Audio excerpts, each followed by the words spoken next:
Well, Okay. last session, Kenny and I stumbled upon a group of people that were stone and would not move. So we tortured their stone dead bodies Oh. and threw them out window. I'm sorry, what? Oh boy. I don't remember this. I'm like, Adler, oh, you're yeah. kind of dead. Kind of. We tossed you out a window. There was a hijinks we had when like half the group didn't show up last week. Yeah, I remember you guys were. Up Yeah, to so some you're dead. interesting. Just throw that out there. Yes, but who would like to recap what actually happened? That was all just a dream. A collective hallucination. They all just got blasted on prohibition grain alcohol until Oh yeah, hallucinated fuck. their own What was it? That adventure. lawyer shit that he gave us. It must have been stronger than we thought. I think it was bourbon because I remember It was- complaining about it. It was good quality bourbon. I know, For a I- bootlegger. Personally, I don't like bourbon. I'm more of a whiskey guy. I know bourbon is technically whiskey, yada yada yada, but the bourbon I've had, I didn't care for. I'm not much of an alcohol. I don't drink really any alcohol, so can't really comment on the beverages. But yeah. Well, obviously, you just need to go back in time and attend my wedding, and then you can do as Michael did and go from drinking no alcohol to getting blasted every other weekend. Oh, Michael. How do you do it on more than every other weekend? Yeah. Sounds like a good idea. All I gotta do is go back in time and get myself over to America. And I don't know if I can do both of those. A difficult right. proposition. So I guess I'll take a stab at recapping what happened. Alright. Oh. Alright, so, setting is New York. Kenny America's homeland, so to speak. Everyone receives, I think it's a telegram from Jackson Elias Yeah, it To was a telegram. to see him in his hotel room somewhere in New York. I don't remember specifically. It was the Chelsea Hotel. The Chelsea Hotel, okay. So, Kenny America, Daniel Adler, Adolf, and Jacob Gore gathered together to go see our trusted friend, Jackson Elias. But when we got there, the door was locked, and we didn't hear him inside, so we went inside, and there are these three men killing him, or I guess he was already dead, and they looked spooked to see us. I don't know the picture. Where's the picture? Let's see the picture. Do you have the picture? I think I have it. Oh, here we go. There we go. Yeah, he's like, ah, and I guess the guy up front is Jacob Gore for the purpose of this description. Minus the gun. Yeah. Minus the gun. He had like a rifle or something instead, but I don't know if he brought it with him. But anyway. I mean, he tried to punch a guy. Okay, so he had nothing. Okay. So these three cultists, I guess they're cultists, are like, rah, we're taking stuff from the room, and one of us is gonna start running away while the other two hold you guys off. So Jacob Gore gets gored by a machete and just instantly collapses. out of session for the rest of the day. So the rest of us like actually do useful stuff.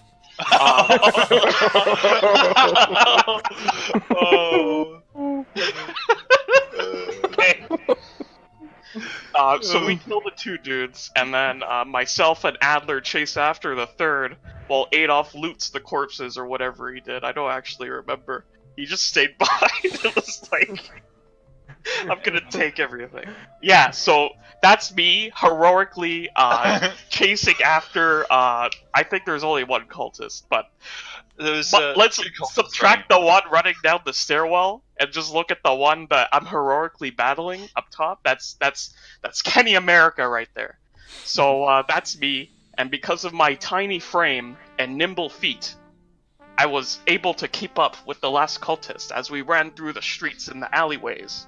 Adler close behind, but then some boxes or whatever got in my way, and that like tripped me up or whatever. But that's okay. A small blemish on the heroic hijinks of Kenny America. So, anyways, he gets into a car, this last cultist, with whatever he stole from Jackson Elias's room, and then Kenny's like, "Well, damn, I don't have a fast car.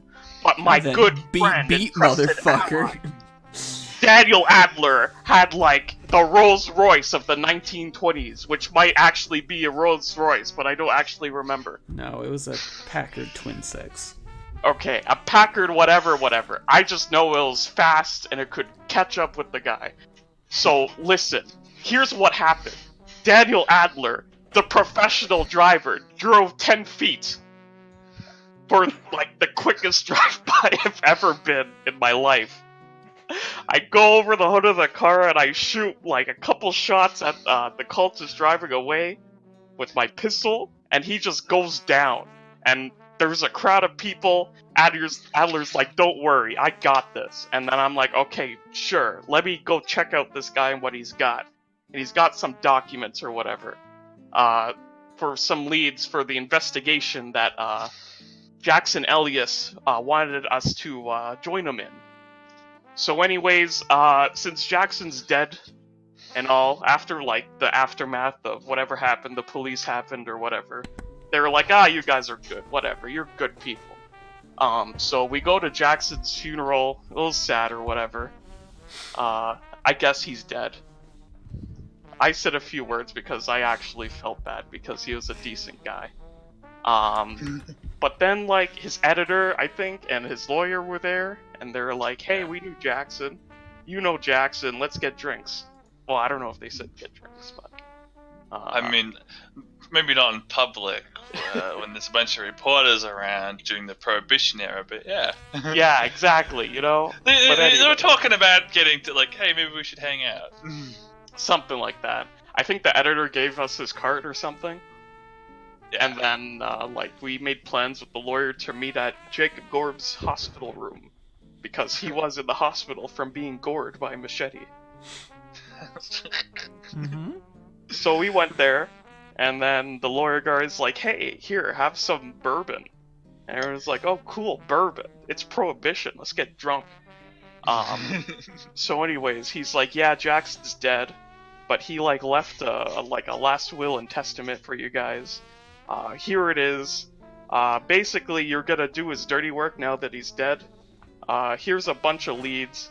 If you have any other people that you want in our investigation, just let me know and I'll ring them up.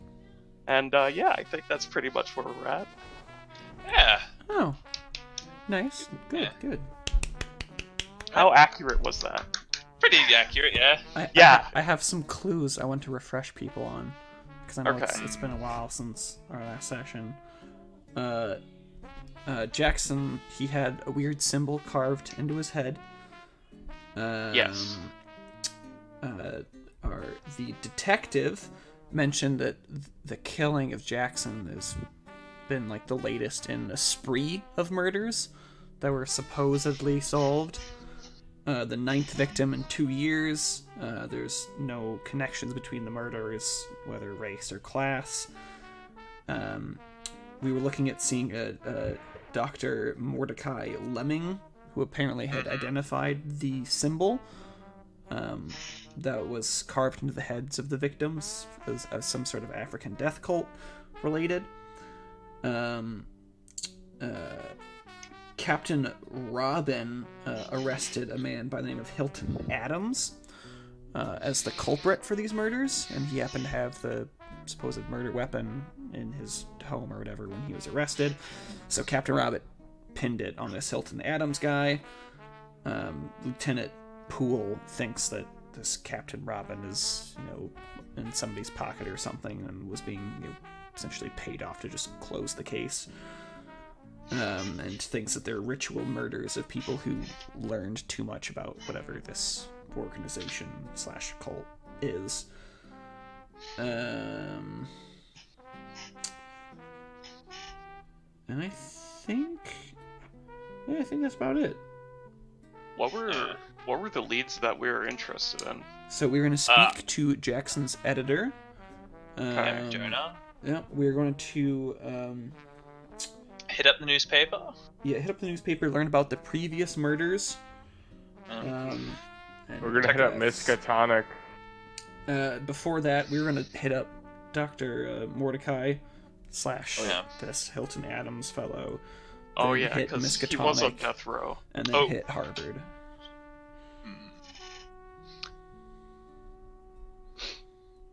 All right. But yeah, editors seem the most pressing, and then I think after that we're gonna dig into the past a bit about the previous murders.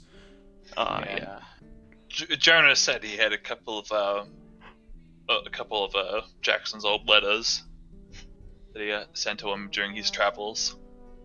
Early at the funeral, I think. Anyway. The editor had the letters, right? Yeah, had some letters that Jackson had sent to him. All right. Yeah, I think that's probably the most pressing one. Yeah. So, I guess we can go to the. Yeah. I assume you guys head off to the Prospero House, which is the name of the publisher. Yeah. Indeed. All right. Well. Do I have a pit?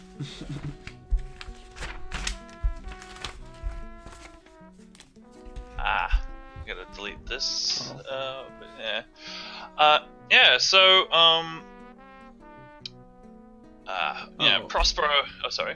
I was gonna say, and are we just assuming that? I know we don't have Nin anymore, but are we just assuming that Gore has been indisposed for an indeterminate amount of time from his wound? Yeah.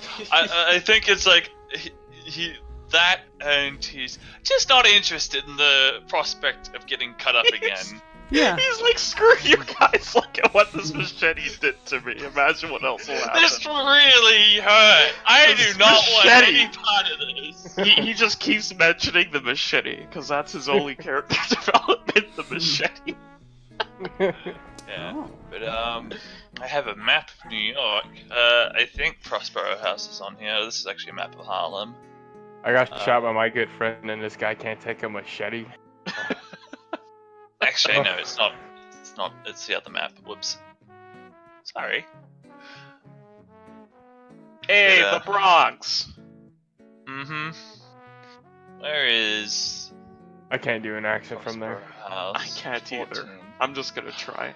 And So fail. imagine my character is doing a Yeah. horrible act, trying to. So yeah, Prospero House is here on the Lexington Avenue of South Manhattan. Sorry, Xavier, all you have to do is just repeatedly shout that you are walking here. That's the accent, right? We're walking here. Hey, I'm walking here. Hey, I'm walking here! Hey. The first person we talk to, I'm totally gonna say that. This is totally historically accurate. But yeah, it's a smaller building in southern Manhattan. It's about like a small sort of two-story. I've never actually been to Manhattan, so I don't know what the architecture of New York really looks like other than photos. But yeah, I'm imagining it's a sort of small two-story old building, maybe like an old warehouse that's been refurbished into a sort of office space. You guys knock on enter into the building, and you're greeted by Jonah, who you met at that funeral, and he's like, you're oh, sorry. I was gonna say I just remember the architecture style for the era was Art Deco. Art Deco. What the heck does that even mean? Yeah. Oh, I see. Okay. Yeah, Art Deco, sometimes referred to as Deco, is a style of visual Wow, arts I hate this architecture and design wallpaper. that first appeared in France just before World War One. Yeah, that's weird. Oh yeah, I've seen this before.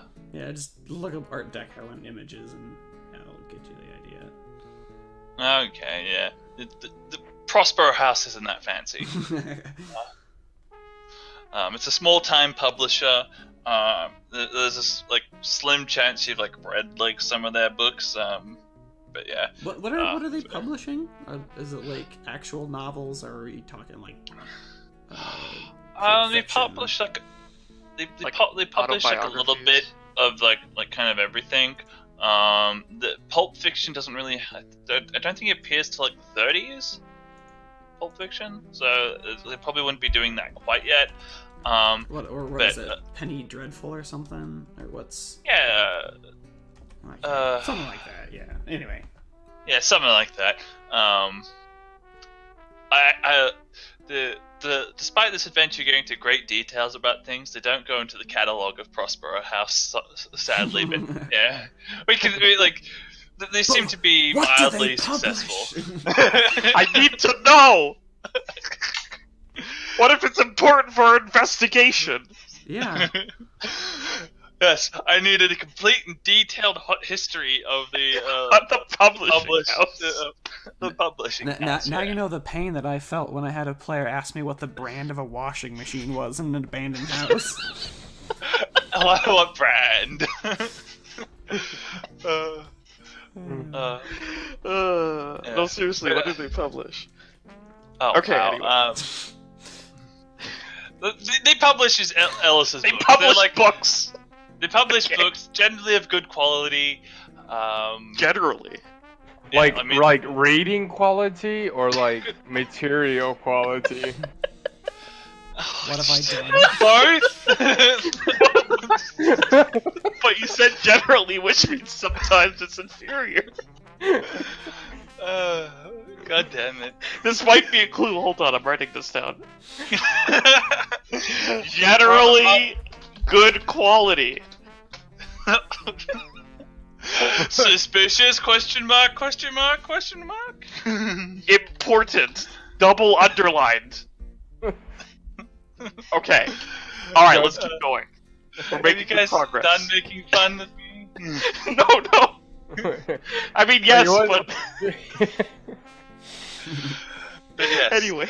Meanwhile, back at the plot. Yeah, back at the plot. Yeah, Hey, it's our good friend Jonah. I'm walking here. Yes. He goes to like shake your hand. Kenny, you should call out his name. Yeah. So we met at the Jackson's funeral. Please come in. And he like ushers you out of the cold New York winter. I keep on forgetting that it's winter in New York. I hear it gets really cold over there. Yeah. I guess it's generally as cold as it is up here, so... Like in Canada. Or Toronto, anyway. But yeah. The inside of the building's somewhat cramped. They have like kind of like various crates kind of like put to like the side of the walls. There's like a lot of like books around here, and he ushers you into I guess his office, and tries to like get like a number of like seats for you guys, but they're all kind of like varying like different like styles. And is his office? Hold on. Is his office just like a bunch of supply crates stacked in a corner? I mean, it might have a crate or two in there, like to hold some that's stuff. his desk. That's his desk. That's where he works. No, he has an actual desk. But okay, good. Space is at a premium here in Prospero House. All right, has a desk. Oh my god. A real desk. All caps. Okay. But yeah, yes. Shame to hear about to see your old Jackson suddenly died so soon. He seemed to he actually visited me like a couple of days before his untimely demise. Yeah. What am I writing here? But yeah. I'm just gonna kind of like summarize like a bit. Yeah, he kind of like goes on like about like the good times, like Jackson, kind of like recounting like his like history and like stories of like Jackson and I don't sorry. When did they exactly like enter a business relationship, him and Jackson? It would have been like roughly like 8 years ago. 8 years ago, okay. 10 years ago. I don't know the detail. Off the top 8 or of 18, my head. okay. I said 8 or 10. Or 8 or 10, okay. I'll See if curious. let's see if I can actually find. Nah, it's not worth trying to find the exact detail. Wow. But they've been in business together for quite a while. Okay, so they have a history. Okay.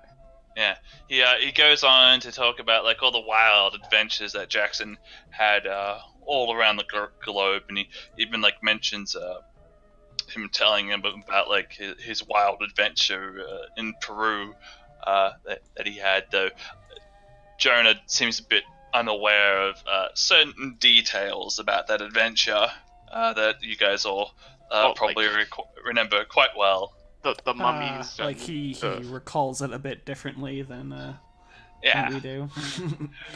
The biters. Yeah, and the yeah, globs like of the fat. like those weird globs of fat and maggots. They weren't there, and the animated skeleton. Oh nope, that's not there either. And Mendoza coming back from like death. Oh, hell no. that never That happened. isn't PG-13 for the audience is enough.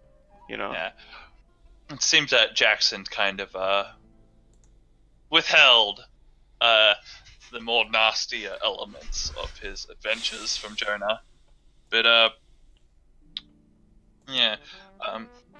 So like he goes on to talk about how Jackson like recently not too like a few years ago it would be like 4 years ago took a sudden interest in the Carlisle expedition that happened in 1919.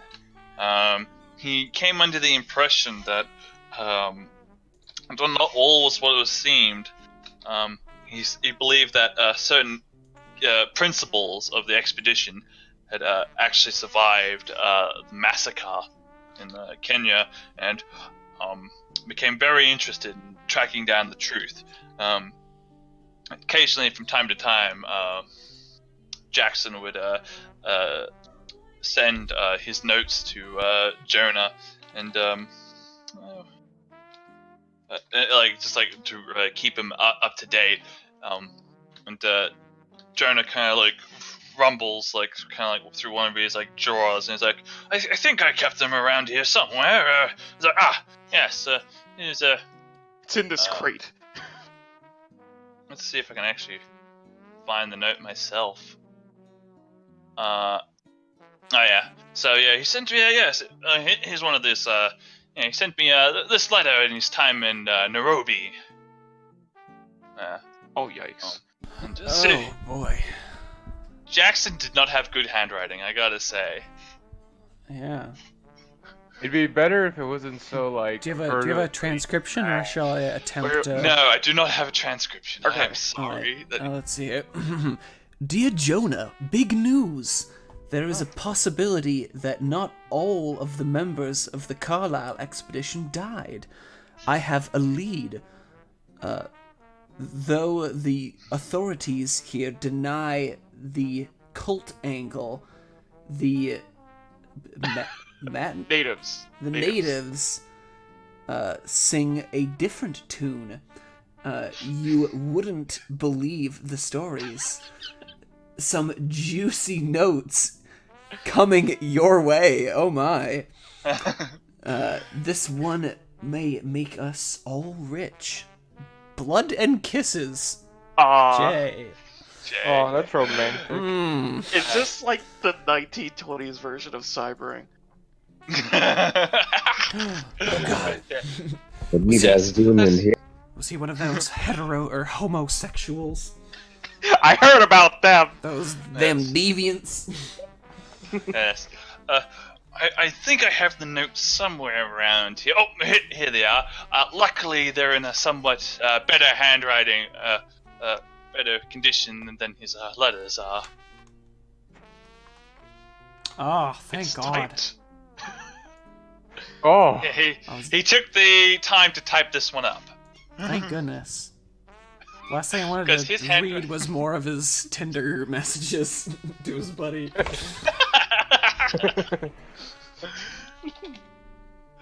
Who wants to read this one out loud? I can do it. All right. Oh fuck! I see a word I don't know how to pronounce. Is that one of the Nairobi notes? Nairobi Notes sets forth Yeah. the It's actually like a collection of notes, but yeah, this is the bullet point that the game has provided us with. Okay. Set one of the Nairobi notes sets forth the offices, officials, and tribes which Ellis visited. Searching for material concerning cults and cult rituals, Ellis mentions Roger Corden, the Colonel Undersecretary for Internal Affairs. However, he notes that nothing conclusive was learned. Ellis discounts the official version of the Carroll Massacre. Carlisle Massacre. Carlisle. Set 2 describes his trip to the massacre site. He notes particularly that there is completely barren and that all the tribes of the region avoid the place, saying it is cursed by the god of the Black Wind, whose home is the nearby mountaintop. Set 3 is the interview with Johnston Kenyatta, who says that Carlisle murders may have been performed by the cult of the Bloody Tongue. He says that the cult is reputably based in the mountains and that its high priestess is part of the Mountain of the Black Wind. That is mountain. Ellis is politely skeptical, but Kenyatta insists upon the point. It quotes that regional tribes fear and hate the Bloody Tongue. Tribal magic is of no protection against the cult, and that the cult's god is not of Africa. That 4 follows up on the Kenyatta interview. Ellis confirms from several good sources that the Bloody Tongue exists, though he finds no first-hand evidence of it. Tales include children stolen for sacrifice, and creatures with great wings are said to come down from the Mountain of the Black Wind to carry people off. The cult worships a god unknown to folklorists, one fitting no traditional African pattern. Ellis lists Sam Marga Yeah. railway station, Neville German, Dr. Starrett, Lieutenant Selkirk, and Colonel Endicott as people he questioned. That 5 is a single sheet reminding Ellis that the Cario-based portion of the Carlisle itinerary must be examined carefully. He believes that the reason which prompted Carlisle's Kenyan side trip is on the Nile. Set 6 is the long interview with Lieutenant Mark Selkirk, leader of the men who actually found the remains of the Carlisle expedition. Importantly, Sir Selkirk says that the bodies were remarkably undecayed for the length of time which they lay in the open, almost as if decay itself wouldn't come near the place. Secondly, the victims had been torn apart as if by animals, though what sorts of animals would pull apart bodies so systematically he could not guess. Unimaginable, inexplicable. Sir Selkirk agrees that the Nandis may have had something to do with the episode, but suspects that the charges against the ringleaders were trumped up. It wouldn't be the first time, he says cynically. First, Selkirk confirms that no Caucasians were found among the dead. Only the corpses of the Kenyan bearers were scattered across the barren plain, despite what was claimed at the inquest. Set 7 is another single sheet. Ellis ran into Nails Nelson at the Victoria Bar in Nairobi. Nelson had been a mercenary for the Italians on the Somali-Absinian border, where he escaped into Kenya after double-crossing his employers. Nelson claimed to have seen Jack Brady alive in Hong Kong less than 2 years before Ellis was in Kenya, and long after the Kenyan court declared that Brady and the rest of the expedition were dead. Brady was friendly, though guarded and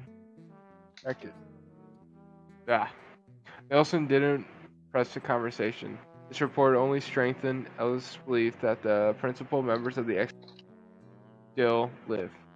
Set 8 discusses possible structure for the Carlisle book, but is mostly featureless, with entries like "Tell what happened" and "Explain why." Yeah. Hmm. Yes. Intriguing. Yes. Shortly, before, after Ellis sent me that, he quickly went off to Hong Kong. Let's make sure I'm getting this all right.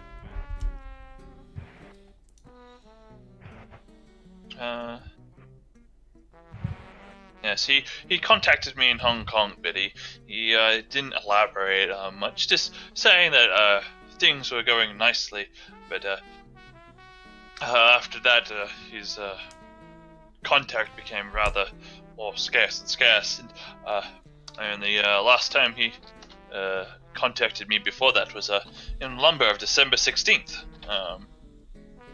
Let's see if I can. I think I might actually have a telegram. Or do I? I don't think I do. And saying that he was coming to New York to visit him and take care of some business, and hand deliver me his most recent notes. And he kind of gets a kind of like sour face on this, but well, last time I saw Jackson in person, he seemed very, very out of it, and I would hate for anybody to besmear good Jackson's name, so I have to ask you not to share this with anybody outside of this room. Of course. Of course. And he kind of like pulls out another like set of document, like kind of like it's a sort of like small like bound like book, like kind of it's like a small like pamphlet, like 40 pages like big, all written on like A2 A4 paper, and it's kind of been like hand stitched together, and he kind of like looks at it for like a little bit. So I fear that before he died, Jackson's mental state wasn't in a good place, and he hands you this like small like the small like pamphlet. So perhaps this can show you what sort of state he was in, and handing you this like small book. You kind of like open it. And it's just like it's very clear to you that like with this book, like the small pamphlet, Jackson has like lost complete plot. His handwriting has deteriorated dramatically, even further than what his handwriting normally is, and a lot of it is completely illegible. So like this book is from when? When did he start writing into this book? These are his notes that he compiled on his trip between like his notes that he compiled from between like Hong Kong to New York. Jonah told you that after Kenya, he went to Hong Kong, and then he went to London, where he went to here. Okay, that's what Jonah knows. So something obviously happened in Hong Kong. Yeah. Maybe. Yeah. The telegrams didn't go into detail other than like describing like where he was and that things were going nicely. But yeah, there's some pages here are just like the same words scribbled over and over again, repeatedly. All work and no play makes Jack a dull boy. Yeah, but on the final like back end of the book, there does seem to be something that's actually a bit legible, but be prepared for Jackson legible here. But luckily, the book actually gives me a transcript of this one saying for only this one. Saying like, oh yeah, this one's really bad handwriting, so we're gonna provide a transcript specifically for this one.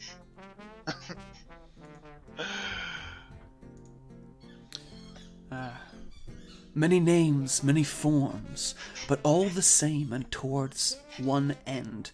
Need help, too big, too ghastly. These dreams like Carlyle's. check that psychoanalyst's files. All of them survived. They'll open the gate. Why? So the power and the danger is real. Many threads beginning. The books are in Carlisle's safe. Coming for me. Will the ocean protect? Ho ho, no quitters now. Must tell and make readers believe. Should I scream for them? Let's scream together. Did he write down ho ho? Yes. Okay. Wow, he really must have been crazy. Okay. Yeah. Ho ho. Yeah. Well, I should also say that, like, while he chopped this up, he mentioned, talking about going to Australia of all places, saying some sort of plan of worldwide proportions. He was very incoherent. I couldn't quite, mentioned something about finding missing pieces? But, Curious. yeah, so I don't know what he meant. He meant about visiting Australia. Yeah, let's see if I'm missing anything. Yeah. It's a small quarto. That's what the book describes it as. So Yeah, he wanted but- to go to Australia. Yeah, mentioned about visiting Australia, saying that he had to find the missing pieces of this, like, worldwide plan. Yeah, some monstrous plan. Well, we have quite the mystery. So Yeah. it's safe to say that when we found Jackson, he was already crazy. Okay. I think that's a safe deduction, yes. So I wonder where we fit into all of this when he called us over. What he was going to ask us to do in that state of mind. I don't know. I think Jackson. I have a feeling we're going to find out. Of course. I don't quite know myself, but I believe Jackson over time became more and more paranoid, and Well, it seems he was justified. yeah, so I guess so. I wish I kind of listened to him a bit more, but I thought he just jumped off into the deep end. But good. I guess I wish you good luck in your investigation, but try not to turn out the same way Jackson did. Alright. Well, I'm gonna turn around and start making googly eyes and say, I'll try!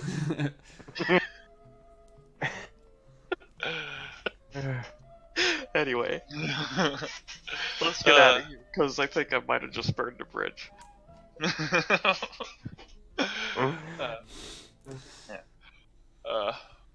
I? Yeah, I gave you everything. Yeah. So, yeah, you guys got more clues now. What's next on the investigation? I think you guys wanted to check out the newspapers. yes, they digging into the Lieutenant Poole mentioned some previous murders. And perhaps by digging into the past, we might find something of use for the future. And I believe someone mentioned speaking with someone had police contacts. I was going to inquire about that, but I can't remember. Oh, yeah. Jacob. Nancy's character. Yes, like police contacts, but yeah. he's He incapacitated. doesn't want anything to do with us now. You know, Yeah. machete. Can't even take a machete. Yeah. It might be worth checking, visiting the New York Times and browsing their the newspaper. Not the, what's it called? Archives. Where like the still, yeah, the archives of the New York Times, or perhaps that. I do think that's a splendid idea. Yeah. Adolf is just gonna like crack his knuckles like. Adolf, the I can't totally wait to punch some archives! the non-intimidating, like, 45-year-old professor cracking his knuckles. Like, I'm gonna really show these books what for. I've taken care of a book or two back in my day.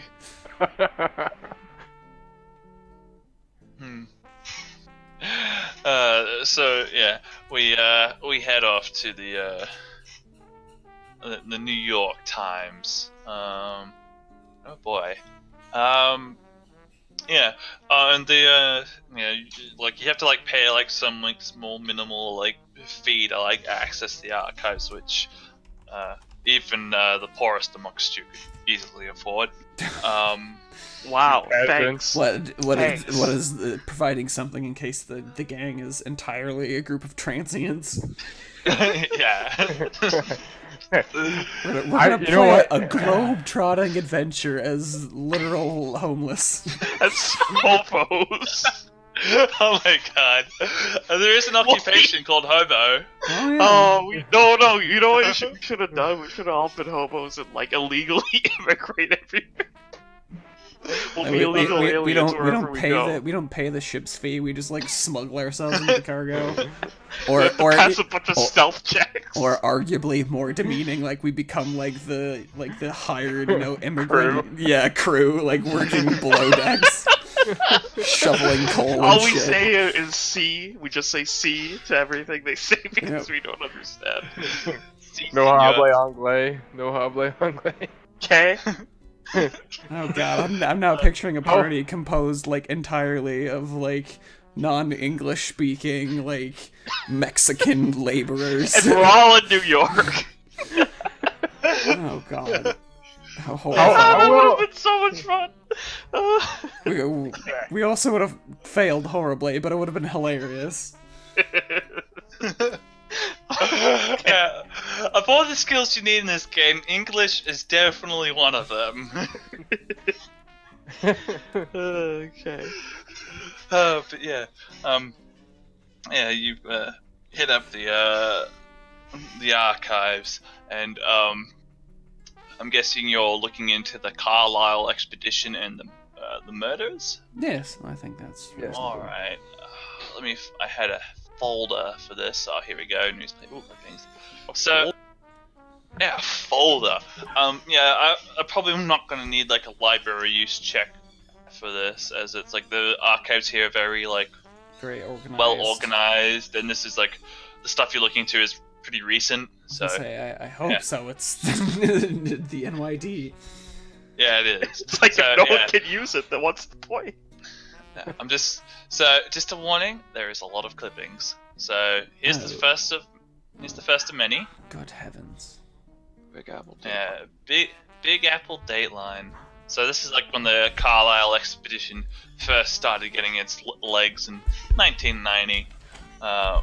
Roger Carlisle, the playboy who everybody knows about, is quietly leaving New York tomorrow to check out the tombs of Egypt. You've seen the cuties, Roger. Has found in the night spots. Who can doubt he'll dig up something equally fabulous from the Egyptian sands?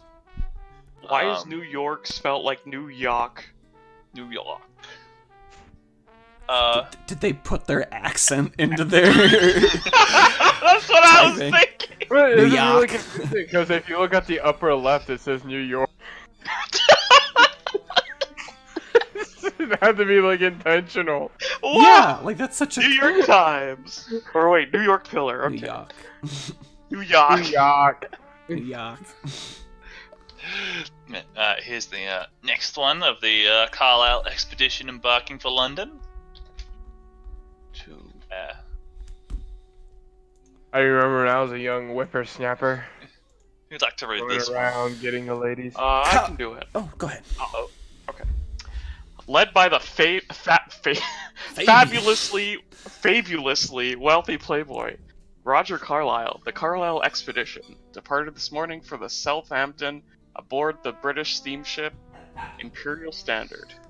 Contrary to earlier reports, the expedition will perform researches in London under the auspices of the Penshaw Foundation before continuing. Penhew.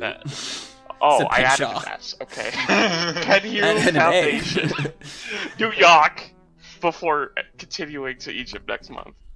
Readers may recall the enormous party which Mr. Carlyle, now 24, wow, he's 1 year older than me, gave at the Waldorf Astoria Hotel upon reaching his majority. Since then, scandals and indelicate behavior have become Carlyle's trademark, but he has never become tarnished in the eyes of the Manhattanites. Members of the expedition have been reluctant to reveal their purpose in Egypt. Other expedition members, renowned Egyptologist, I didn't know that was a word, Sir Aubrey Penshaw, is assistant. I know, is assistant leader of the team and in charge of the excavations. Dr. Robert Houston, a fashionable Freudian psychologist, accompanies the yeah, everything's penises, right? Accompanies the expedition to pursue parallel researches into ancient pictographs. And Miss Hypatia Masters, linked in the past to Carlyle, will act as photographer and archivist. Mr. Jack Brady, intimate to Mr. Carlyle, accompanies the group as general factotum? I'm learning so many things today. Additional members may be secured while in London. Okay. Yeah. It's you probably like actually, Kenny, why don't you give me an education roll? Oh boy. Is it the green one now? I think it's probably the green one. Yeah. That's Since the green one. you live in New York, you might. Oh yeah. Ooh, I extremely know this. Yeah, like maybe you really pay attention to the newspapers. But I partied with this man back in my college days. Back in the college days.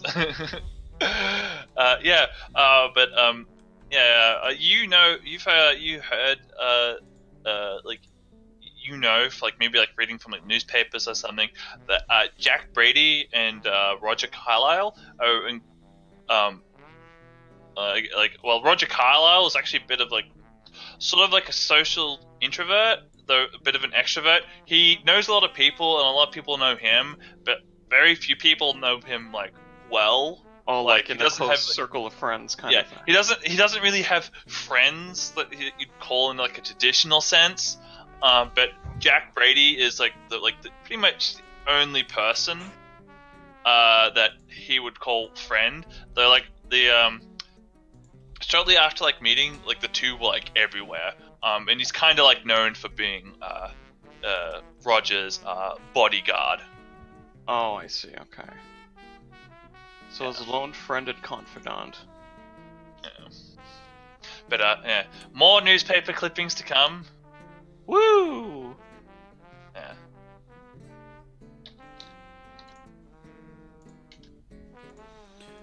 Yeah. Well, if you would like to read this one. Carlyle departs Egypt, Cairo. AP, Sir Aubrey Penhew, temporary spokesman for the Carlyle expedition, indicated Thursday that the leaders are taking ship to East Africa for a well-earned rest. Sir Aubrey debunked rumors that the expedition had discovered clues to the legendary wealth of the lost mines of King Solomon, maintaining that the party was going on safari in respite from our sandy labours. Roger Carlyle, wealthy New York leader of the expedition, was unavailable for comment, still suffering from his recent sunstroke. Discussing that unfortunate incident, local experts declared Egypt entirely too hot for Anglo-Saxons at this time of year, and suggested that the young American had not been well served by his democratic enthusiasm, rumoured to have led him to personally wield pick and shovel. Yeah. Here's more. Wow. Yeah. Mombasa, Reuters. Leading members of an American archaeological expedition arrived here on holiday from digs in Egypt's Nile Valley. Our Undersecretary, Mr. Royston Whittington, held a welcoming dinner for them at Cool Collingswood House, where, in wit of Dr. Penhew, expedition co-leader, was much in evidence. Accompanying Sir Aubrey are the youthful financier Roger Carlyle and medical doctor Robert Hudson, as well as socialite Miss Hypatia Masters. The party leaves inland. The party leaves inland today for Nairobi and hunting. Yeah. Oh, where's Mr. Brady? I mean, here's the next one. Carlisle expedition feared lost. Mombasa. Uplands police representatives today asked for public assistance concerning the possible disappearance of the Carlisle expedition. No word of the party has been received in nearly 2 months. Oh, yikes. The group includes wealthy playboy Roger Carlyle and 4 other American citizens, as well as Egyptologist Sir Aubrey Penshaw of the United Kingdom. You did it again. The expedition left Nairobi on August 3rd, ostensibly on safari, but rumor insisted that they actually were after legendary biblical treasures. Carlyle and his party reportedly intended to explore portions of the Great Rift Valley to the northwest of Nairobi. I missed something? Oh, I might have... I might have missed a clip. I'm just gonna very quickly check something. Sorry, guys. There's a lot of them, and I might have missed over one of them. Oh. Well, I mean, realistically, we're not getting these in order anyway, so...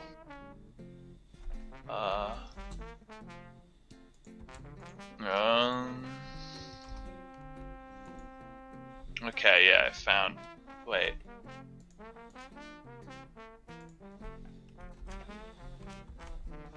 Oh. What one did I get? Carl... Oh, okay, here we go. Sorry. Oh, Erica Carlyle arrives in Africa. Mombasa, Rutus.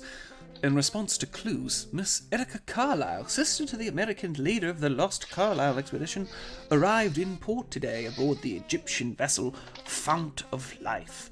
Several Kiku villager reports recently have been received concerning the putative massacre of unnamed whites near the Aberdare forest. Miss Carlyle declared her intention to find her brother, regardless of the effort needed. She brought with her the nucleus of a large expedition, detailing agents to coordinate supply and other activities with colony representatives. Miss Carlyle and the remainder of her party depart for Nairobi tomorrow.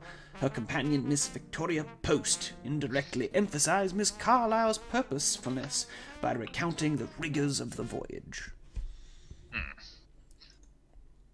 Here's another one. Oh, good heavens. I told you there's a lot. I can't keep up! All this information! Hey, like, if you like, there's a folder that I have called newspaper clippings where these all can be seen, so... Okay. Oh, thank God. Carlisle massacre confirmed. Nairobi, Reuters. The massacre of the long-missing Carlisle expedition was confirmed today by district police representatives. Roger Carlyle, New York's rollicking playboy, is counted among the dead. Authorities blame hostile Nandi tribesmen for murders. Remains of at least 24 expedition members and bearers are thought found in a remote region of the Aberdare forest. Erica Carlyle, Roger Carlyle's sister, and apparent heiress to the Carlyle family fortune, led the dangerous search for her brother and his party. She credited Kiku tribesmen for the discovery, though police actually found the site. Among other expedition members believed lost are Sir Aubrey Penhue, noted Egyptologist, and New York socialite Hypatia Masters, and Dr. Robert Hudson. Many bearers are reported dead. People died. Hey. Confirmed. I like how you said Penha. I like to think that I caused that, and that makes me very happy. I fucking... I can't read names, it's my weakness. No, obviously I can't either, so it's okay. Hey, you guys ready for another newspaper clipping? Oh, good heavens. Lay it on. Justice. Is it my turn? Okay. Yes. Murderers hanged. Nairobi. Rooters. 5 Nandi tribesmen, convicted ringleaders of the vicious Carlisle expedition massacre, were executed this morning after a short, expertly conducted trial. To the end, the tribesmen steadfastly refused to reveal why they had slaughtered Mr. Carlisle and his companions. Mr. Harvest, acting for the colony, cleverly implied throughout the trial that the massacre was racial in motivation, and that the fair-skinned victims were subject to the most savage treatment, preventing all but the most preliminary identification of the remains. Miss Erica Carlisle, defeated in her efforts to rescue her brother, left several weeks ago, but is surely comforted now by the triumph of justice. Justice. Yeah. Justice. Is it though? Yeah. Is it really? Yeah. So But basically, they yeah. found a bunch of colored folk and said, "Yeah, they did it." Problem solved. I mean, yeah. If you remember Jackson's notes, that's pretty much how it went down. Yeah, sounds about right. But yeah, doesn't seem like all is as it seems. But sadly, I don't have lovely handouts such as those to hand about. Yeah, Adam Hilton's case. Sadly, yeah. But why don't you Adolf, give me a library use check since you're a dedicated librarian, and see what you're able to scrounge up. What's your library use? Huh? Ooh, it's got 60 in it. You got 60. You got 60. Your game's weak. I got 70. I'm only at 50. Shit, I gotta catch up. Okay. But let's We're gonna have let's a be knowledge real here. off. Let's be Yeah, real but here. what's your education? Oof. I got 82. But you know what I got? I got fucking 86 language own. Oh yeah, I can speak me English good. I can use handguns really well. Yeah, but And I can do your accounting. jump. Can I? I tried to jump and I Well, fell I guess white people can't jump. Confirmed. We have no jumpers. Let's see if I can jump. But can I? We all can fell I over. read? Well, apparently I can't read. One of the black guys that you were chasing, who's like one of the African guys, they had a jump of 90. Was it the guy we were chasing? Yeah. Oh my god. No wonder he cleared those boxes, man. Ugh. Is Chaosium racially profiling their NPCs? Right?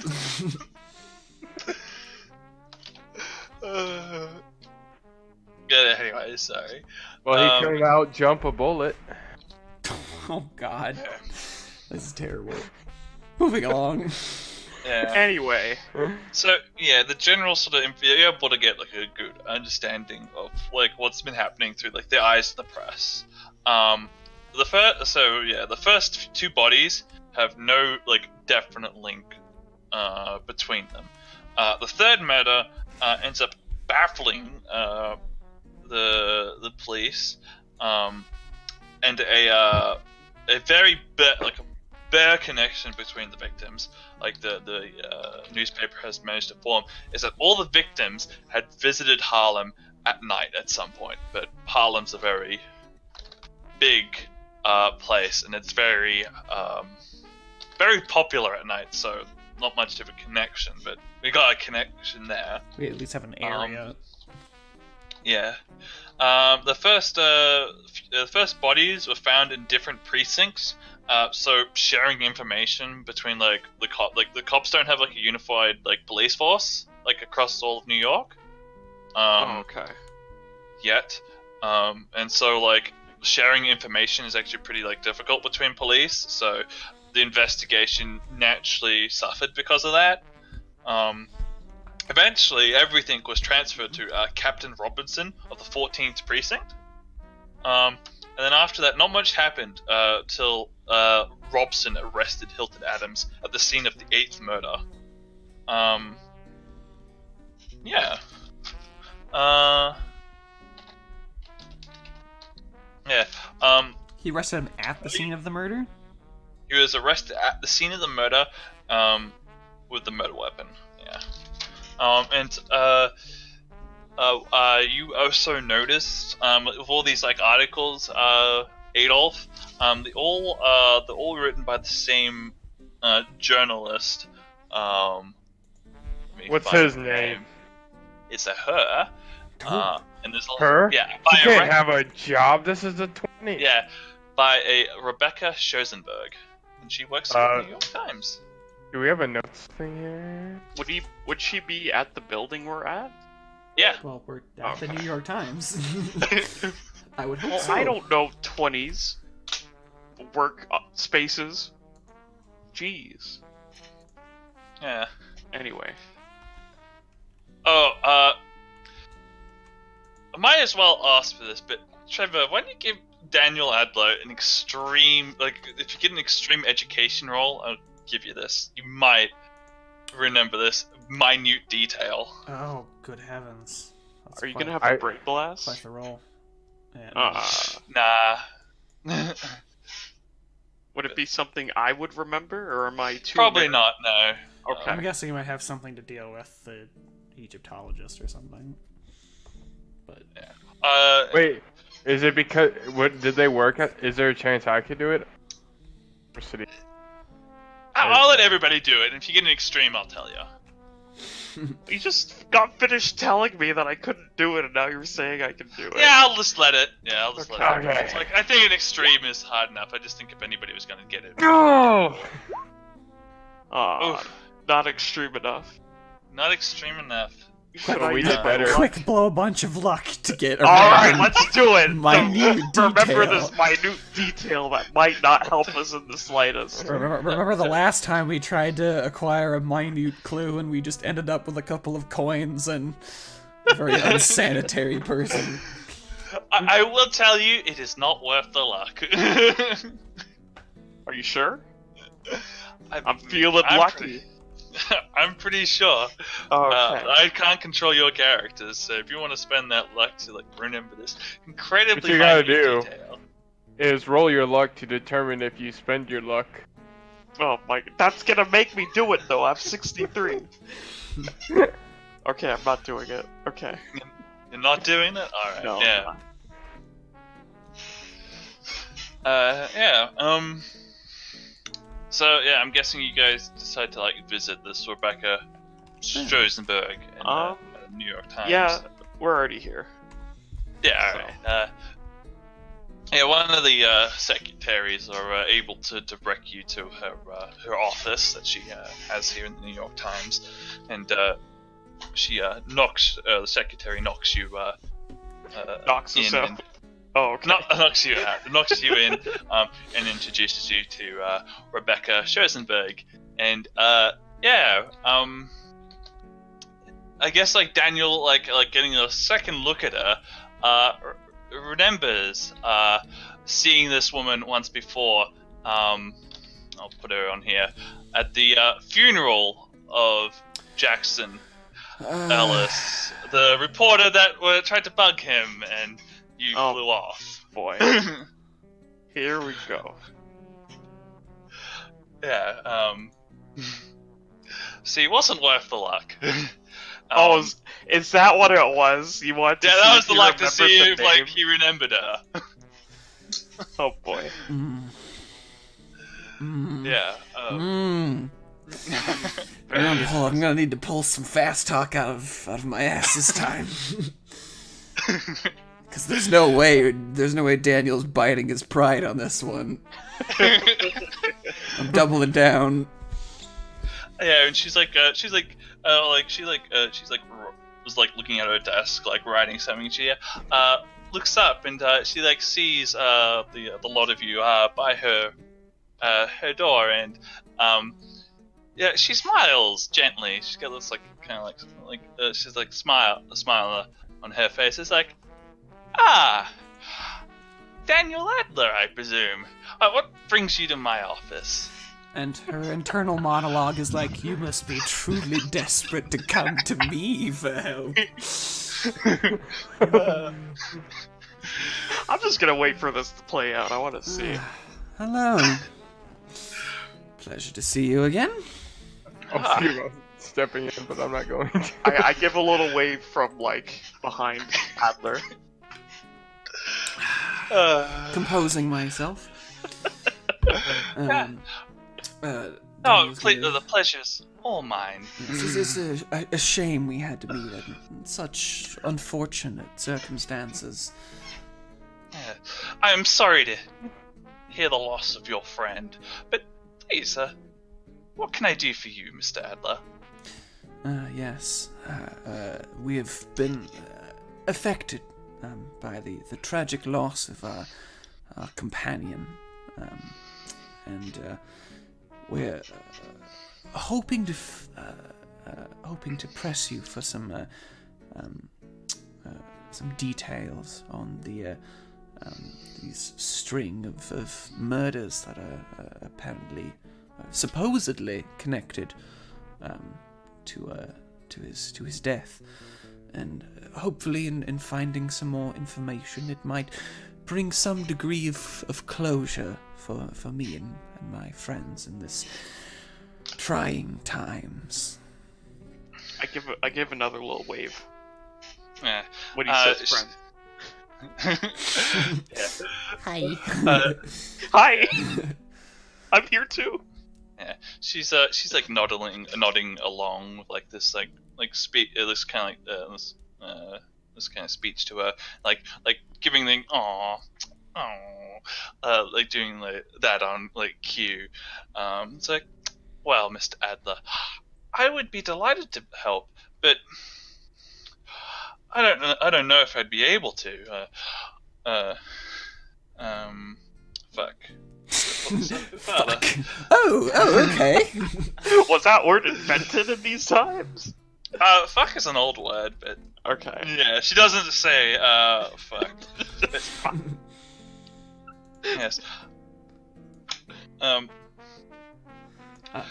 expecting her to name her price, and you're just like, fuck. And I'm like, Curious. Okay, then. Rips off pants. And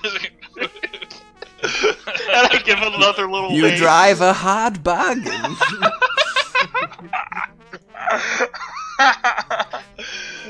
Yeah. Yeah, why don't you just like why don't you give me like that fast talk fast talk roll to see actually how much you how forgiving he is and how much you moved her. Yeah, how well I can bullshit her. Yeah.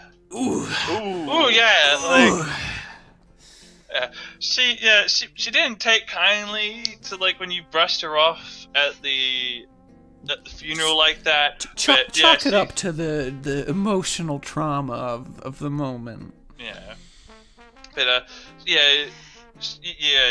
managed to like melt her heart, and yes, she's willing to like answer like any questions like you like have of her that wasn't like covered in the article, but you kind of find out like pretty much what she pretty much like she goes on to say that she believes that Captain Robson is either incredibly incompetent or very corrupt with his inability to handle this case.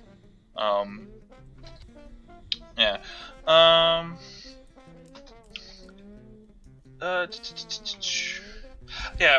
other than that, she tells you that she can put you in contact with Millie Adams, and she can perhaps convince Hilton Adams to let you see him at Sing Sing prison. So I'm sorry, who was the first guy?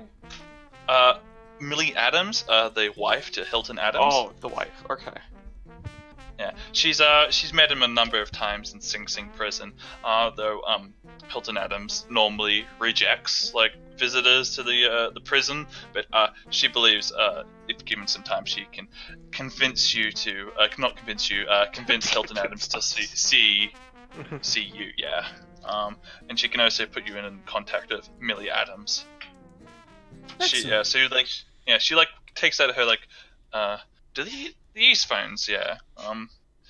She like takes out her Her block of a cell phone. yeah, like not a block of a cell phone. There's no cell wait, phones yet, it's but she like takes out like a yeah. notepad and like writes down like Millie Adams' address, and says if you're interested in seeing Mr. Hilton, she'll take care of it and get in contact with you when they have an appointment, when she's able to secure like an appointment with him. No, excellent. All right. But yeah, she's not as her heart isn't completely dead. Yeah, and your smooth words are able to convince her to help you. Aw, But what a nice love story. Yes, and we Aw. we thank her and go about our way and shut the door behind us, and we're strolling out of the New York Times office, and Daniel's like, "Wow, she's not as much of a cunt as I thought she'd be." oh wow! Sounds to me like she's right up your alley. Up your alley, I look at Daniel and be like, what woman isn't a cunt? Thinks back to Rose. Have I told you about my wife? No, you haven't. Please go on. But perhaps we can discuss former lovers at a later date. She fucked anything that moves. Well, there was this girlfriend I had. in Oh my God! Don't college open that days. can of worms.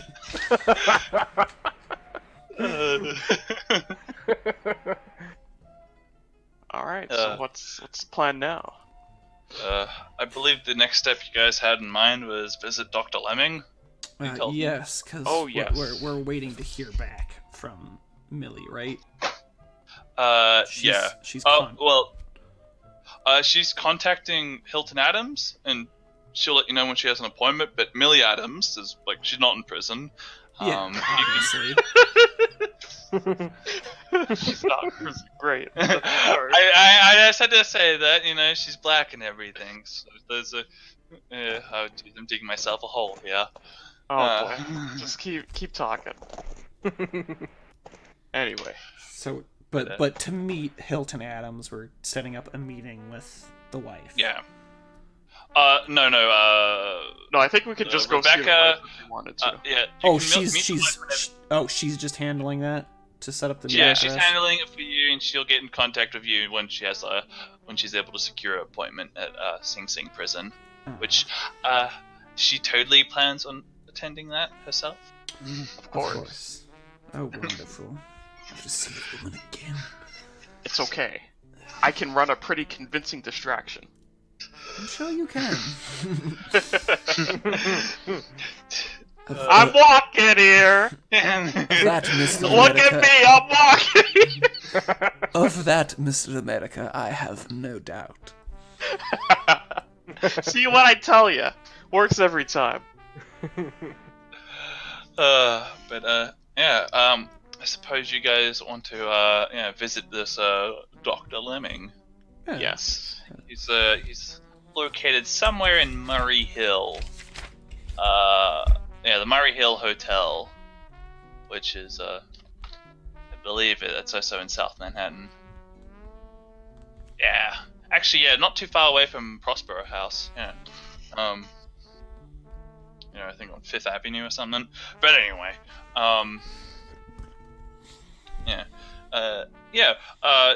you arrive at the Murray Hill Hotel. It's a fairly it's a higher tier class of hotel than like the most hotels in the New York area. As you enter into it, you see a nice kind of white reception area. There's a desk clerk quietly typing into a typewriter, and two big burly not desk guards but doormen are standing like by sides of like the hotel, and they greet you as you come in. Yeah. Greetings.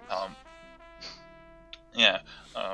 It's pretty quiet in here. You can kind of like hear like the typing of like a typewriter as the clerk is doing some busy work. Clack, clack, clack, clack. Excuse me, miss.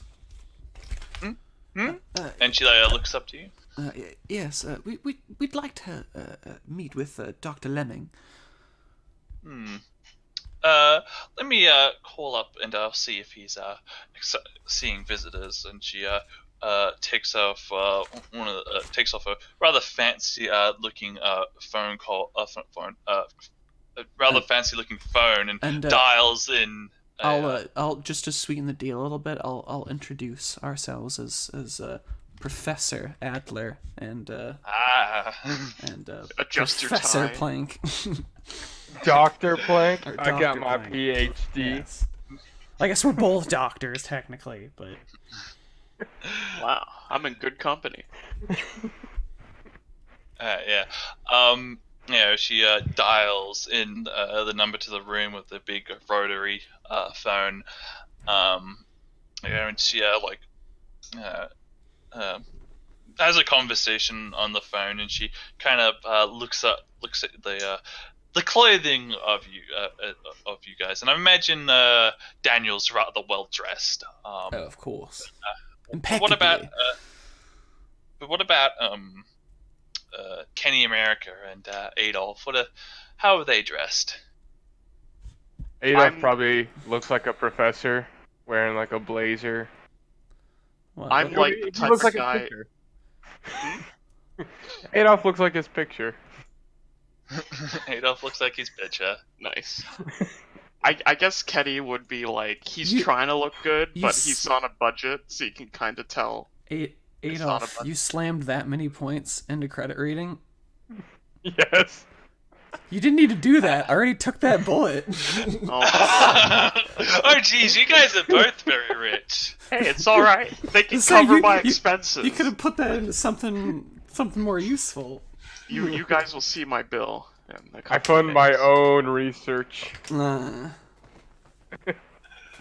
don't need to beg rich people for money. Well, Hey, could I have some money, professors? Can I bum $5? Could I the equivalent of $50 today, which is like $5 in 1920. I give them $5. I take the $5. No, you gotta ask them for $3.50. Oh, man. I need about $3.50. I asked for $3.50. I give him $3.50 of the $5. Anyway. And then I So, give yeah. him it back. I'm like, I don't need it. So yes, we probably Is have it? two very well dressed. And then Or like do you want us to roll credit rating? Nah, like you guys are both very. You guys don't need a roll credit rating. You're both very rich looking, and could I try to pass off as rich? give me you'd have to give me a credit rating for that, I reckon. All right, okay. That's what I wanted. How much have you invested into your suit? Not much at all. I No, went not to much. Bob's Discount Tailor. Yeah. These two here, like both got two custom tailor suits for themselves, and like Looks like all that gold money went to liquor and cigarettes. Of course. Punchy's a bad influence, I'll have you know. Ah, yes. yeah, and you're you're wearing it's not even a tailored suit. It's just like one of those generic suits you get off like the rack. Yeah. Picked it up from Anyway. the Salvation Army. Exactly. Goodwill. Kenny, I know a tailor. Hey, So what if somebody's died in this suit? It's a good suit. if you put the bill, Adolf, I'll be we happy need to for you rectify take me this anywhere. situation. we can't be Are we seen, having a makeover? we can't be seen associating. With this. This peasant. Oh god. Okay. We have a big Rich makeover for the poor guy. Get it. Anyway. Now that we're done oogling the size of our wallets. Our wallets, yeah. She informs you that yes, Dr. Lemming is available to see you. He's on the second floor, third door to the right, room 23. Thank you, Dad. Yeah, and she lets you go up the stairs.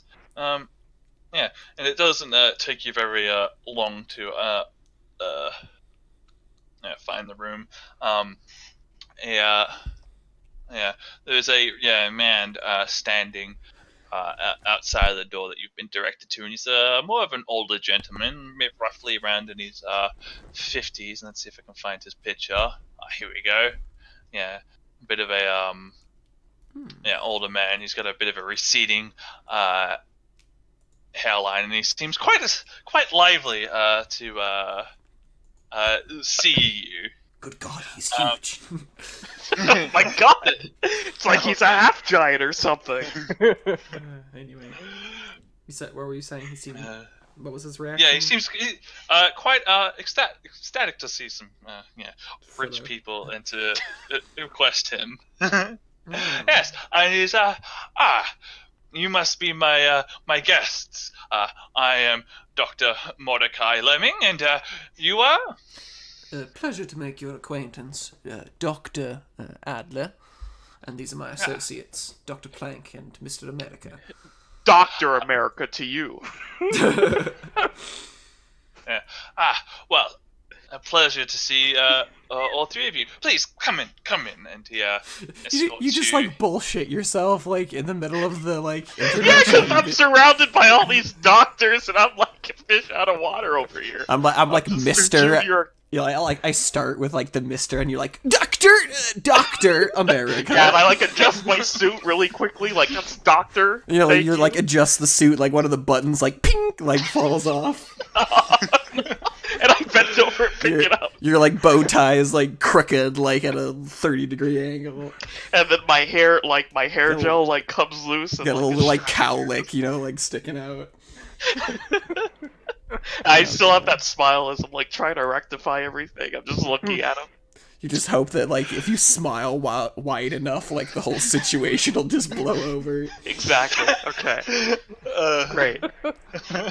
I like it. Anyway. Yeah. But anyway, he will usher you into his apartment, and it's a very crowded apartment. There's a lot of paraphernalia from various parts of the globe. You can see like some like African like tribe masks, and I mean just like paraphernalia from everywhere, like Africa, China, Asia, some like Australian. You can see like an Australian like boomerang kind of mounted up against one of the walls. Very like a large amount of books in shelves. Worldly possessions. Yeah, worldly possessions. Varying maps from like different time periods. From around the world, and he's like, gentlemen, so what can I do for you today? Yes, we're particularly interested in some African folklore. Oh, that's right. I was gonna say, like, why did we actually come see him in the first place? Well, you are in luck. I am quite the expert in African folklore. Is there something in particular you were wanted to inquire about? Yes. I was hoping you could identify this symbol for me. And Adler will pull out like a crude sketch of that image and like slide it across the table. Okay, so he takes like a look at that. He's like, yes, I've seen this before. Yes, the police. Lieutenant Poole came to me not so long ago inquiring about this same same symbol. I believe what I told him is I believe that this is the symbol of the cult of the bloody tongue, which I believe is in Kenya, located, I believe, nearby the Black Mountain. But yes. Why are you inquiring about this, might I ask? We've taken a particular interest in the spree of unusual murders that have occurred. Consider it a professional curiosity. I have been yes, I've been quite interested about that. I have quite a thing, an interest in death cults. I heard that recently Jackson Ellis died. I quite liked that man. I read many of his books. Yes, I particularly enjoyed his work on the Karasiri of South Africa or South America. Yes, a very interesting case. I believe the Khaleesi originated around in the 16th century, if I remember correctly. And can I get somebody to make me a luck roll? Luck roll? Not Adolf. I think I might still have the highest. I have 65. Yeah, you beat me by 3. Let's just see how excited you get this guy. Because I've been pumping him up here. Yeah, you've been pumping him up here, and Ooh, you're pumping him up, baby. No. So the luck roll was to avoid over pumping him up. Oh. But, well, wouldn't I want to succeed either way with a luck roll? You'd want to succeed, but the luck roll is that like he would start going off and name topics that have like no. Like on tangents. Yeah, so... go on like massive tangents and just like take up a whole bunch of time. But he looks at the point, looks at his calendar he has out for today and realizes that he has like an appointment not too soon from now and can't afford to go on tangents. Sadly, if only he could, right? But yes, he goes on a bit about like very like kind of like details about like African death cults. Nothing like particularly like important to like this like investigation. He kind of just like seems to be like talking about them because like I know about this. Like, did you know this? Did you know this? I'm a doctor. Yes. Did you know? Look at me. I know things. Did you know that? I did. Yeah, but he mentions Mr. Silas Nkawan, who operates the Juju House. He often delivers to Dr. Lemming various African artifacts, and perhaps he could tell you more about the death cult of the Bloody Tongue. Excellent. Indeed, but, put us in contact. Yeah, but he quickly like takes like he kind of like digs into like one of his like drawers of his desk and pulls out like a silver flask and quickly like drinks a bit of it and then quickly like tucks it away. But as much as I would love to continue this conversation, I'm afraid that I have to see to some other clients of mine. But please come back anytime. I'm so. Did you say a bottle of something? A silver flask. Oh, a silver flask. Yes, of course. I see. Thank you. Interesting. Thank you for your time, Yeah, Dr. Lemming. Yeah. But yeah, and that's what you're able to get out of him. Yeah.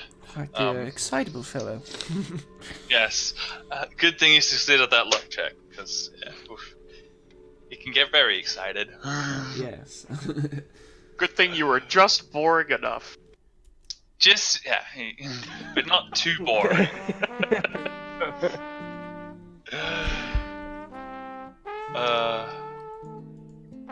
But yeah, I guess let's have a look. What was on the next on the agenda today? Well, I don't know if we still have time in this day, but I believe next we will, well, our timeline's been a bit pushed.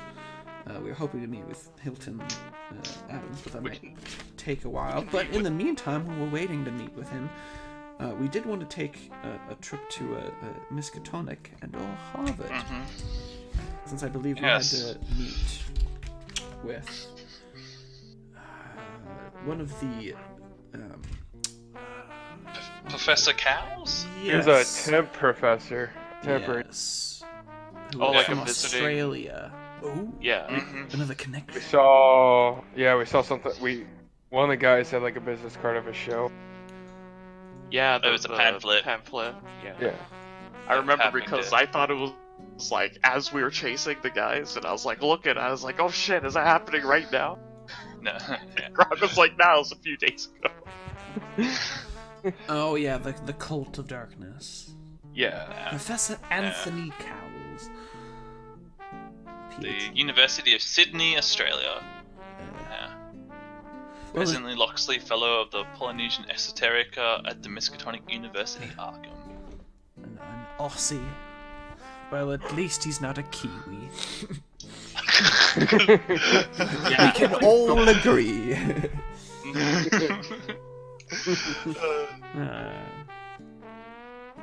Oof. Yeah, you don't want them and an Aussie and a Kiwi in the same room. Anyway, yeah, and perhaps maybe put in a form to requisition some long-term leave. Yes. No, that might be a good idea. As prolonged, not going to your day job for a prolonged period of time, tends to deteriorate one's position at the university, as I believe Adolf would know.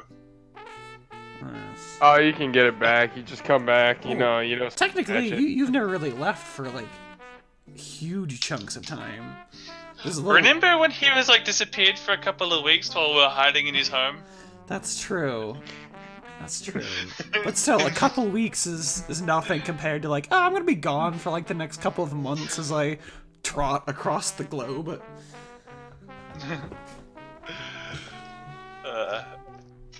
Yeah, but yeah, I imagine we all kind of, we get a scene of you guys catching a train from New York to Arkham, perhaps the next day, on the Saturday. Okay. While we're on that train, I'd like to discuss how my colleague looks. Maybe maybe we need to bring you to a tailor. Would you like to stop by my tailor? Well, Oh yeah, is it on the way? I mean, if you're putting the bill, I'd be happy to go anywhere you want me to. I believe Adolf lives in Arkham, so... All right then. Happily. He's not the only. Free stuff. Yeah, we but, can't have you looking like a buffoon when we're working with our clients. Excuse me, sir. I try my darndest out there. I'm sorry I ain't a doctor like you guys. Well, no, Doctor. There is some use for clothes Buffoonery. of lesser stature.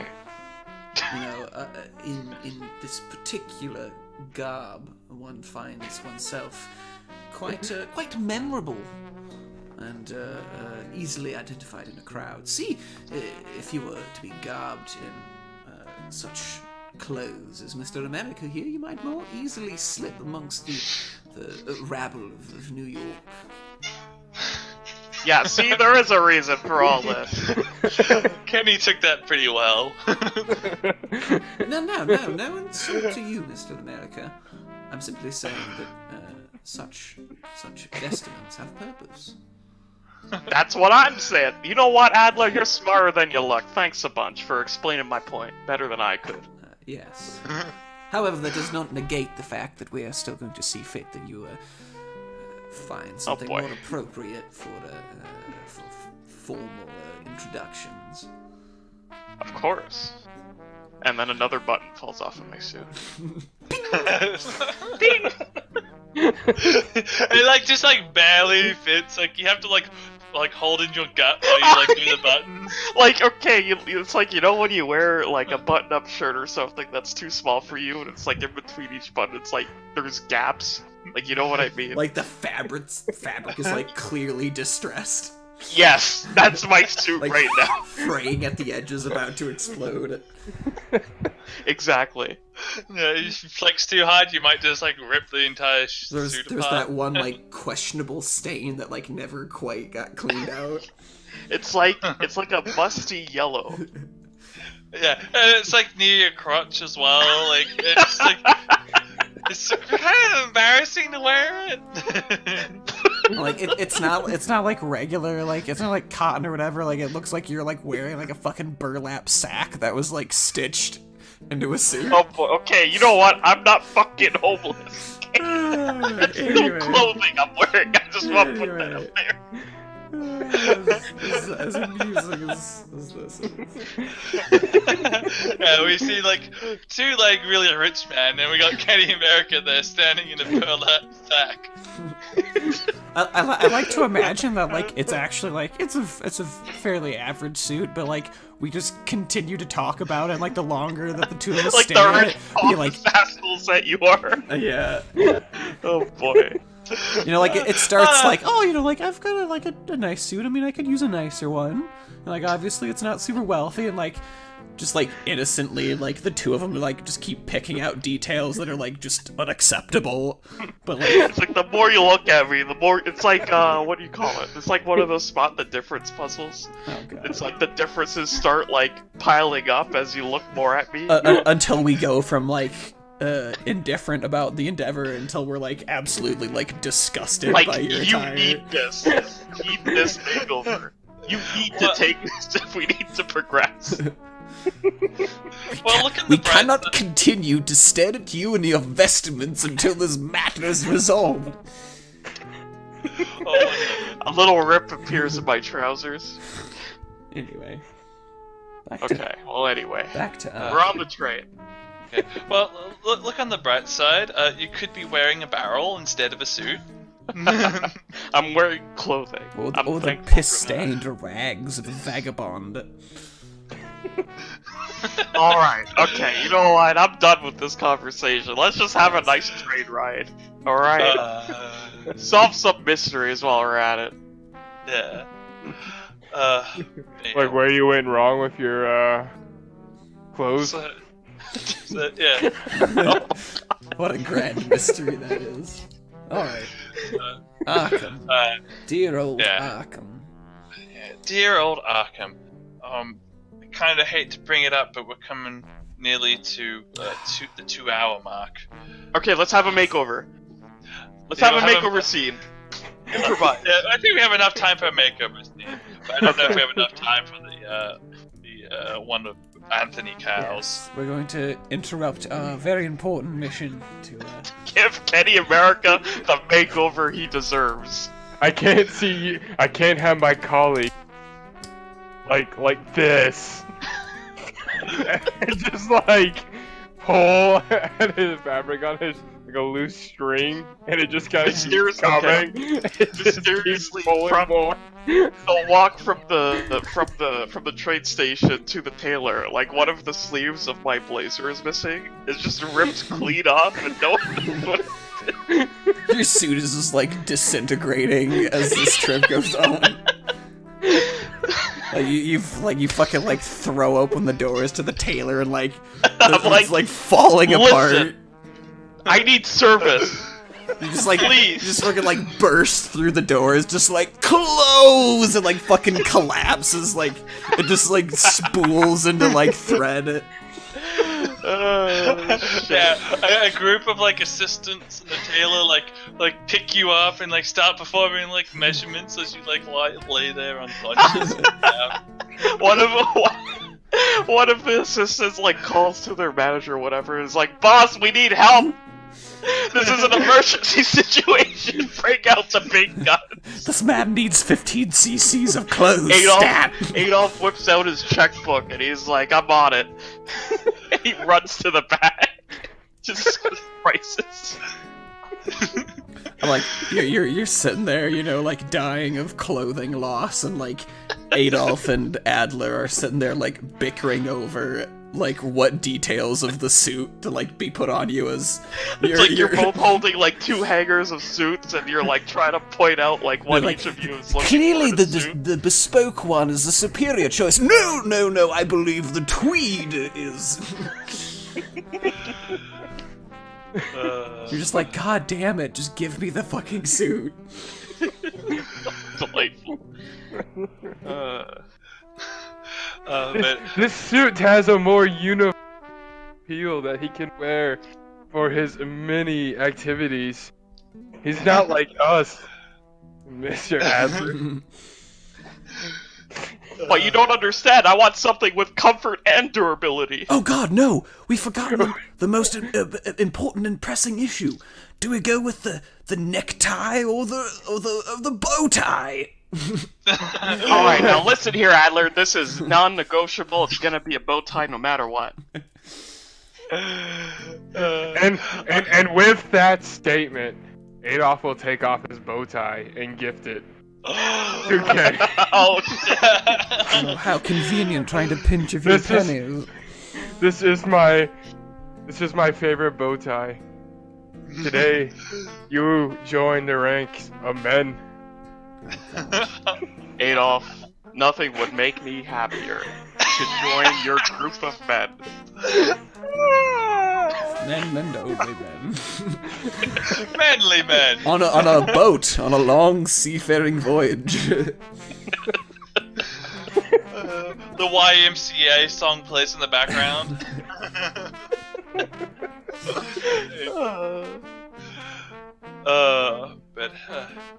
Anyway, Alright, now that we've memed this into oblivion.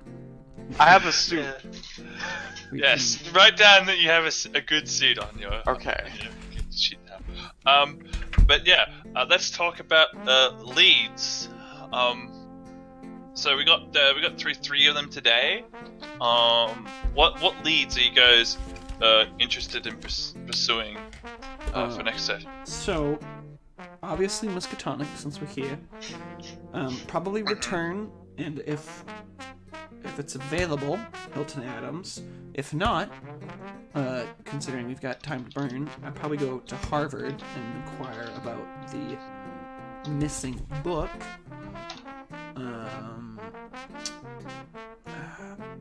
And perhaps, well, I think those are the 3 biggest ones. Is Miskatonic, Harvard, and Hilton Adams. But aside from that, we have a number of leads, and we got a new lead. So we have Mr. Silas of this Juju house that might know this importer of African artifacts. But that's one to consider. We also have the business card for the Penhew Foundation, or Penshaw. Penshaw. No, it's Penshaw, trust me. Yeah. I can read it. So I can tell you that the Penhew Foundation is headquartered in London. So. Oh, okay, never mind. That's one for later, that's then. right. I'm just going through the books. So that's later. This Stumbling Tiger Bar? Is that somewhere in New York? Or is that Shanghai, as it says, Shanghai Fun and Friends? Yeah, it's in the. You'd probably guess from the Asian motif and Shanghai Fun and Friends. It's probably. I just figured the matchbook in Shanghai would probably be written in Chinese, but I guess. Well, I guess there's. Shanghai gets a fair bit of foreigners. English. Oh shit! I'm just used to Hong Kong being the English capital or whatever for China. But So you know that business card we have? It has Silas's name on the back. I think that guy's sending us to to that place. Oh, Emerson Imports. Yeah. Silas. Nice catch, Michael. Leah. Did you just call me Michael? Okay. Alright, I'll start acting the part. No, please don't. Silas Nakwane. I shoot my gun at Adler. So an African fellow. He just helped you get a nice suit and you're going to kill the man? No, I'm kidding. Yeah, so I think that's our three big four big leads. So let's Yeah, 4. yeah, we'll hit Miskatonic, come back to New York, and either hit up Hilton Adams. If available. If available, then go to Harvard, and very lastly, I think we should go see Silas. Yeah, Silas, because I Okay, don't know yeah. how. I'm suspicious of anyone that's not intimately connected to Jackson. He could be totally innocuous, but with a name like the Juju House, I don't want to like accidentally like stumble into like the enemy's lair and be like, "Yo." What about Rebecca Scherzenberg mentioned Millie Adams, and she could put you in contact with. Oh, that's the wife though, right? Yeah, What would she might know stuff. She might. I think if Hilton isn't available, I think we'd go hit up the wife instead before we go. Not literally though. Not literally. Watch your phrasing. Phrasing. Why not? So yeah. Oh yeah. Down? Finish Miskatonic. Head back. Hit. Speak with Millie Adams or Hilton Adams. Then go to Harvard, and then finally inquire about this Silas fellow. All right. Well, thank you for that. I think that's about it for our leads here. Yeah. I mean, you guys have more leads, but yeah. I mean, in New York that are immediate. Yeah. Aside from people that are directly connected, like trying to talk to Captain, which I don't feel like doing that. I mean, Erica Carlisle lives in New York, but she's a very big, multi-millionaire businesswoman. It'd be hard getting in contact with her. Yeah, because we're Even with our wealth? well, here's the Oh thing. yeah, she's way richer than you guys. I was gonna say we're rocking 70. She's probably rocking like in the 90s. Her credit rating is 99. Yeah, there's an entirely different like strata of wealth here. Like we're like, oh, look at us in our fancy suits, and she's like, I own like all of these tailor companies. I own all of the suits and the means of production for the suits. And the trucks that the suits come in on. The Carlisle fortune was built off tailors. Yes. The Carlisle Foundation. Oh boy. Fortune. But yeah, thanks for playing, guys. Yeah, I hope you guys enjoyed yourselves, but judging from all the laughter, I think you guys did. We did indeed. I think so. I had fun. I always Call have fun. Cthulhu is always good for a few laughs. Yeah, you know. Muller's You turning in his sleep right now. need a few laughs to break the tension every now and then. The brain splitting insanity will come later, because this is the point where we're lulled into a false sense of security, that we have a cozy little investigation, and that will wrap everything up cleanly, and then one of us gets murdered in our sleep and suffocated with the pillow, and all goes to hell, and someone goes insane. I have no idea what you guys are talking about. It's just going to be rosy forever. You know, just slice of life stuff for the rest of the campaign. I like it. Oh my god. Mind suits. So speaking of slice of life, it's been a meme in our group that there's another game line called World of Darkness that's similar in dealing with a lot of like dark themes and serious brooding stuff. And we've always joked that we were gonna do like a fucking slice of life anime, like using that system. and just being like, oh yeah, you're a party of, inhuman monsters, and you're just dealing with, like, high school or whatever. Day-to-day shit. If we did Slice of Life, I'd probably want to play Beast. Oh, God. Anyway. Why won't Jeremy the vampire love me? Just your I'm average gonna high school make him love me. Oh wait, no. Everybody loves Beasts, I forget. Anyway. Well. Anyway, yeah. I think that's it for us today. Yeah. Later, nerds. Alright, have a good night, everybody. I'm gonna hit sack.